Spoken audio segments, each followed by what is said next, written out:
Seguimos en el living, tenemos el gusto de recibir a Ramón Ruiz, representante de los trabajadores en el directorio del Banco de Previsión Social. Gracias por acompañarnos. Muchísimas gracias a ustedes por la invitación. Bueno, Ramón, vamos a estar hablando de la reforma de la seguridad social. Ustedes ya han marcado una posición contraria a la reforma como está planteada e hicieron allí un estudio con profesionales que indican que las jubilaciones podrían llegar a verse afectadas en un mediano plazo en el caso de que esto se aprobase. Que bueno, hay obviamente también versiones encontradas porque han señalado que no es así tanto el ministro de Trabajo como el director del BPS. Pero bueno, queremos conocer qué es lo que ustedes han desarrollado para ver si podemos entenderlo y conocer sus argumentos. Bueno, muy bien. Para elaborar este informe que presentamos, trabajó un equipo técnico, ¿no? Con mucha rigurosidad técnica. ¿Cómo estuvo integrado el equipo? Bueno, ahí tenemos a 2 másteres en seguridad social. Dentro de nuestro equipo tenemos a 2 másteres. Uno es el compañero Hugo Bay, que es economista. El otro compañero es el compañero Gabriel Salsamendi, que es abogado. Nosotros estuvimos trabajando en 3 dimensiones. Primero, el impacto social que puede tener esta reforma. Segundo, el impacto económico en el sistema y en la gente. Y tercero, estudiar la arquitectura jurídica que tiene esta reforma, que es muy compleja. Es una arquitectura, digamos, es una ley que le ha costado mucho a todos los abogados poder desmenuzar, digamos, el contenido, porque hay muchas referencias a otras normas que están anteriores e inclusive haciendo referencia a artículos del propio proyecto que uno no termina de leer. Hasta que no termina de leer todo se puede encontrar con algunos temas que no están claramente definidos en la ley. Bueno, tenemos prácticamente el 20% de los artículos sujetos a la reglamentación del Poder Ejecutivo. Una ley compleja desde el punto de vista jurídico. Y bueno, en lo económico, el que lideró ese equipo fue el compañero Hugo Bay, junto con otros colegas que fueron consultados, algunos incluso de ellos que han participado en todas estas discusiones. Y bueno, estamos convencidos de que ese informe, el resultado que arrojó, está más que chequeado, digamos, desde el punto de vista técnico. Nosotros hemos, a través del compañero Marcelo Audala, presidente del PIT-CNT, hemos planteado que si hay otro informe que se presente y que podemos discutir, podemos contraponer, digamos, si hay otro informe que demuestre lo contrario, pero por ahora no ha aparecido otro informe que técnicamente demuestre que no tenemos razón. Lo que nosotros decimos es, a un informe técnico hay que responderle con otro informe técnico. A un informe técnico no se le puede responder en una conferencia de prensa con una declaración. Nosotros entendemos que si hay otras conclusiones, eso tiene que estar respaldado y se tiene que presentar como lo presentamos nosotros. ¿Usted se refiere a los dichos del ministro Mieres? Creo que cuando habla el ministro de Seguridad Social, habla el gobierno. O sea, yo no quiero personalizar en el ministro. Creo que cuando el ministro habló, se expresó el gobierno. Y bueno, nosotros entendemos que hay un equipo técnico que hizo un trabajo, lo presentamos. Creo que hay que dar una discusión con seriedad, con altura, y la mejor manera de que la persona que me está escuchando ahora entienda qué es lo que se está proponiendo es justamente presentar ante la ciudadanía lo que presentamos nosotros. Le estamos diciendo a la gente que trabaja, que es la gente que se va a jubilar, que bueno, con esta reforma se va a retirar más tarde, va a aportar durante más años y va a cobrar menos. Eso, entremos para dar un poco de detalles, ¿no? En general también afectaría también en los salarios entre 50 y 70 mil, serían los más afectados según el informe. Sí, de acuerdo a lo que arrojó ese informe, que además hizo con un simulador que todos los que participaron en la comisión de expertos lo tienen, ¿no? O sea, lo que se hizo fue hacerle algunos ajustes de acuerdo a lo que dice el proyecto, porque ha ido cambiando, digamos, los supuestos. Por ejemplo, primero hubo una comisión que estuvo tratando el tema y ahí se manejó ese simulador. Luego hubo un anteproyecto y estuvimos trabajando con ese simulador ajustado a lo que decía el proyecto, y ahora hay un proyecto de ley y se le hizo ajustes y bueno, y indica que los salarios más sumergidos tienen aproximadamente un 10% de rebaja en el monto de la jubilación.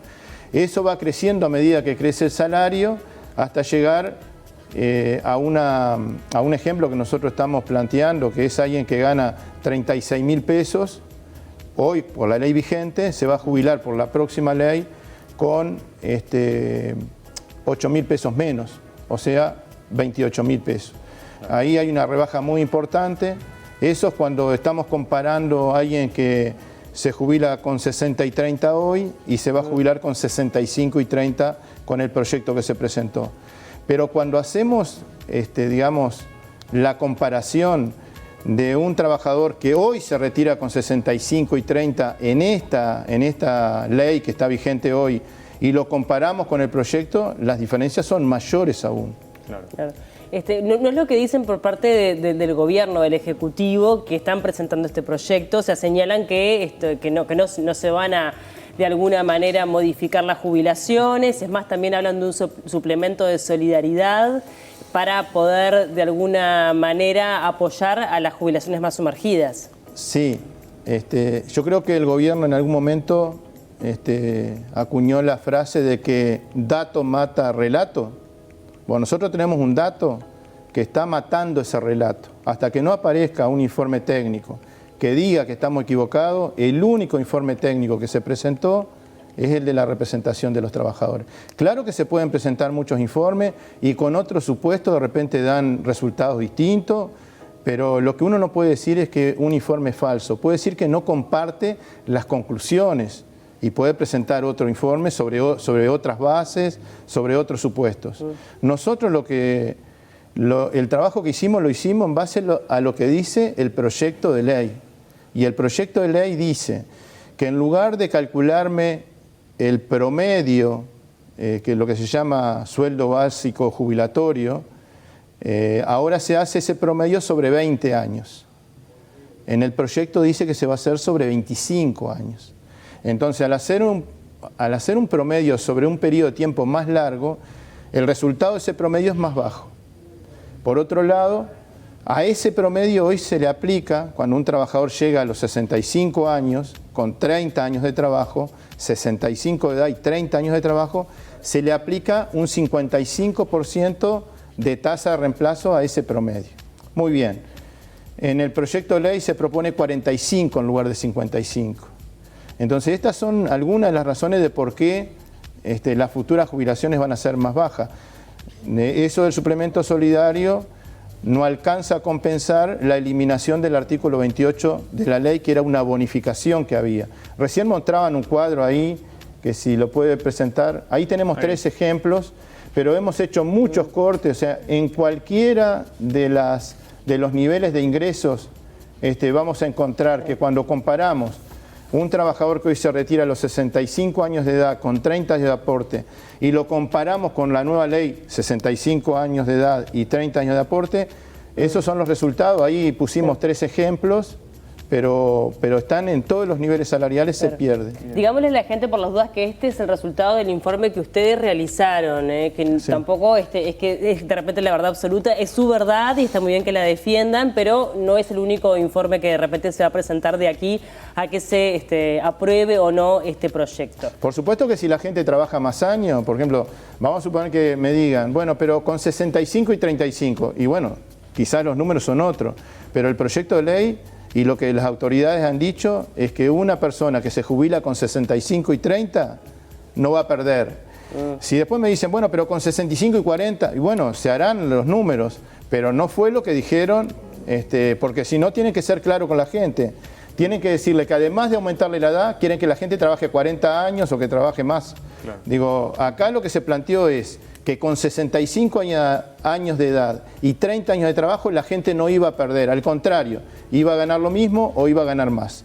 Y los números que nosotros hicimos no nos dan ese resultado. Y también los tiempos, ustedes hicieron una observación sobre los tiempos en los que este proyecto debería ser aprobado. A ver, nosotros tenemos, para decirte los 5 titulares de por qué no estamos de acuerdo con esta reforma. Primero, no fue el resultado del diálogo. Segundo, no es una reforma integral, es solamente jubilatoria. Tercero, no tiene ninguna fuente de financiamiento nueva, ni se modificaron las fuentes de financiamiento que hoy existen. O sea, ¿cómo hacemos para mejorar el financiamiento de la seguridad social? no aparece ninguna medida para mejorar el financiamiento de la seguridad social. No se tocan los privilegios de la caja militar durante los próximos 10 años.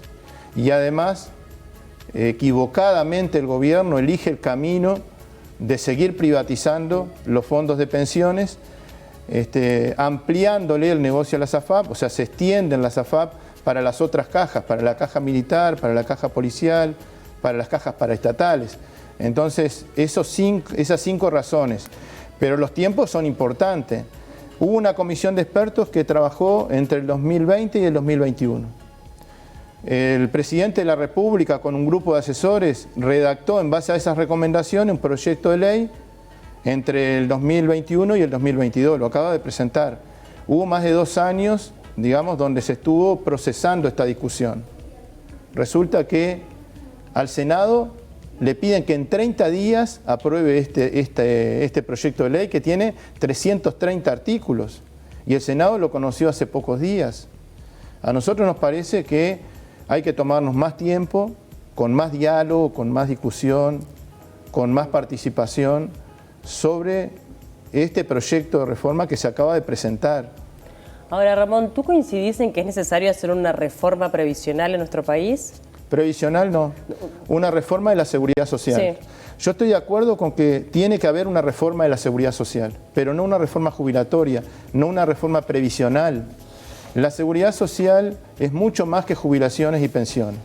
Entonces, tenemos que tener una mirada muy amplia, tenemos que tener una mirada integral y tenemos que ver cómo, cuando discutimos la reforma de la seguridad social, vemos, sí, porque es muy importante ver el aspecto jubilatorio, pero ¿cómo vinculamos el aspecto jubilatorio con el sistema de cuidado? ¿Cómo vinculamos el aspecto jubilatorio, por ejemplo, con la discapacidad? Porque casi todas las personas hoy son potenciales, digamos, usuarios del sistema de cuidados. Hay muchas personas que van a necesitar el sistema de cuidado y muchas de ellas van a llegar en condiciones, en situación de discapacidad. Entonces necesitamos dar una mirada integral y que no se olvide de la primera infancia, ¿no? ¿Y cuál es la propuesta para tener una reforma de la seguridad social que sea rentable a largo plazo y que atienda todas estas necesidades? Lo primero es instalar un diálogo de verdad. Un diálogo donde esté la Federación Rural, donde esté la Cámara de Comercio, donde estén los empresarios, los medianos, los pequeños empresarios en ese diálogo. Porque hay que hablar, a ver, ¿cómo hacemos para que la seguridad social esté financiada? Y los empresarios en este país pagan la mitad de lo que aportan los trabajadores. Ahora, yo no le quiero imponer a los empresarios cuánto tienen que pagar. Tenemos que dialogar con los empresarios. Tenemos que hablar con la Federación Rural o con la Asociación Rural y preguntarle si está bien que el sector rural aporte un 1,92 cuando en industria y comercio se aporta 7,5, 4 veces más. Pero no queremos imponerle al sector rural lo que tiene que hacer. Queremos conversar en un diálogo para ver cómo financiamos la seguridad social y que ese financiamiento sea lo más equitativo posible. Lo más equitativo posible y no que todo el financiamiento de la reforma lo paguen solo los trabajadores, porque a esta reforma, el costo de esta reforma, lo pagan los trabajadores, trabajando más, aportando más y cobrando menos. No hay ninguna otra medida que apunte al financiamiento. Tenemos empresas que no aportan nada a la seguridad social. Tenemos que tener un diálogo con esas empresas y preguntarles a ver si no es posible que aporten algo para la seguridad social. Si esas exoneraciones se justifican hoy, en el 2022, porque fueron otorgadas en muchas décadas. ¿Se cumplió con el objetivo que tenían esas exoneraciones? ¿No se cumplió? Evaluemos y tomemos una decisión. ¿No hay una revisión de esas exoneraciones? Lo que se plantea en el proyecto de ley es que durante un año se va a formar una comisión para estudiar qué se puede hacer. Estuvimos 2 años y la única idea que se le cayó al gobierno fue formar una comisión. A nosotros nos parece que ahí hay un tema clave para discutir, el tema del financiamiento de la seguridad social. Porque no alcanza con decirle a la gente que tiene que trabajar más y que va a cobrar menos. Hay que buscar otra forma de financiamiento de la seguridad social. Cuando hablamos de cajas también tenemos que pensar en la caja militar, ¿no? Por ejemplo, o en otras cajas, ¿no? Okay. Ahora estamos pagando de asistencia financiera a todos los uruguayos, ¿no? todas las uruguayas, estamos financiando la caja militar con los impuestos, con el aporte que hacemos los trabajadores, también los empresarios.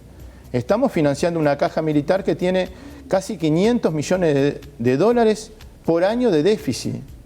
Y con esta reforma va a tener más déficit, porque se van a introducir las AFAP. Entonces, quienes aportan en la caja militar van a empezar a aportar la mitad para la caja militar y la otra mitad para la AFAP. Y eso va a hacer que aumente el déficit en la caja militar. Pero no hay una negativa del gobierno de analizarlo, lo están postergando, o sea, la idea es poder después trabajar en estas cajas. Sí, pero los nuevos militares que entren al otro día que se apruebe la ley, empiezan a aportar un 5% para la FAP y un 10% para el BPS. Esto hace, mejor dicho, para la caja militar. Esto hace que la caja militar va a tener menos recursos, por lo tanto va a necesitar más asistencia financiera. Y con esa propuesta de privatizar, el gobierno está muy firme. Y eso no empieza dentro de 10 años o dentro de 20 años, eso empieza el otro día de aprobada la ley. Hay otros aspectos, no solamente el que estamos hablando de la edad. Por ejemplo, el tema de las pensiones por fallecimiento. Hoy una persona que tiene más de 40 años tiene derecho a la pensión de por vida. Tenemos en esta reforma solamente las viudas mayores de 50 años. El otro día una compañera perdió a su compañero que quedó electrocutado en una obra ahí en la Perimetral, hace pocos días. Perdió la vida en el trabajo. Esa compañera tiene 3 niños menores y tiene 42 años. Si se aplicara el nuevo proyecto, esa compañera, cuyo trabajador de la construcción falleció trabajando, no tendría derecho a la pensión. Este momento, este proyecto está en estudio. ¿Cuál es? Bueno, obviamente que esto va a requerir un ida y vuelta y también se van desde las diferentes fuerzas políticas a proponer determinadas cosas. ¿Cuál es su postura y qué es lo que van a hacer en este interín donde todavía no está aprobado el proyecto? Como para conocer un poco cuáles son los pasos. Fuimos al Parlamento, nos recibió la comisión especial que está tratando este tema. Ahí planteamos primero la defensa de este informe porque se dijo públicamente que no era cierto lo que habíamos presentado. Primero fuimos y ninguno de los senadores cuestionó el proyecto que presentamos. Y si ustedes miran, digamos, el perfil de los senadores, hay por lo menos 3 economistas dentro de esa comisión. Nadie pudo refutar, nadie pudo, digamos, cuestionar el informe que nosotros presentamos, primera cosa. Lo otro, estuvimos planteando por qué estamos en contra y además presentamos propuestas. Dejamos inclusive 10 documentos, 8 que fueron elaborados por la representación de los trabajadores, y una resolución del Congreso del PCNT y 2 documentos elaborados por el Instituto Cuesta Duarte, como insumos donde hay diagnóstico, hay análisis, hay propuestas de cómo tenemos que ver la seguridad social y cuáles pueden ser los posibles caminos para encontrar soluciones. Pero la llave de todo eso, lo más importante de todo eso, es el diálogo. Hay que tener diálogo para lograr los mayores consensos sociales y políticos. Por algo ha costado tanto reunir un consenso. Y no está bueno que este proyecto se apruebe con una mayoría ajustada. La seguridad social tiene que ser una política de Estado. Y ahora lo que estamos viendo es que hay un acuerdo entre la cúpula de los partidos políticos para votar esta ley. Y esto no le hace bien a la seguridad social ni le hace bien a la democracia, ¿no? Ramón, muchas gracias por estos minutos en el Living. Fue un gusto recibirte. Bueno, muchísimas gracias a ustedes y estamos a las órdenes porque lo que más falta en este momento es información. Lo que más falta sobre esta reforma, porque estamos recorriendo el país, porque hablamos con la gente, es información. Necesitamos informar sobre el contenido de este proyecto, pero además plantearle a los ciudadanos de que otra reforma de la seguridad social es posible. Esta, que es una reforma jubilatoria, no es el mejor camino para darle respuesta a los grandes desafíos que tiene la seguridad social. Gracias por este tiempo. Gracias. Hacemos una breve pausa, ya venimos.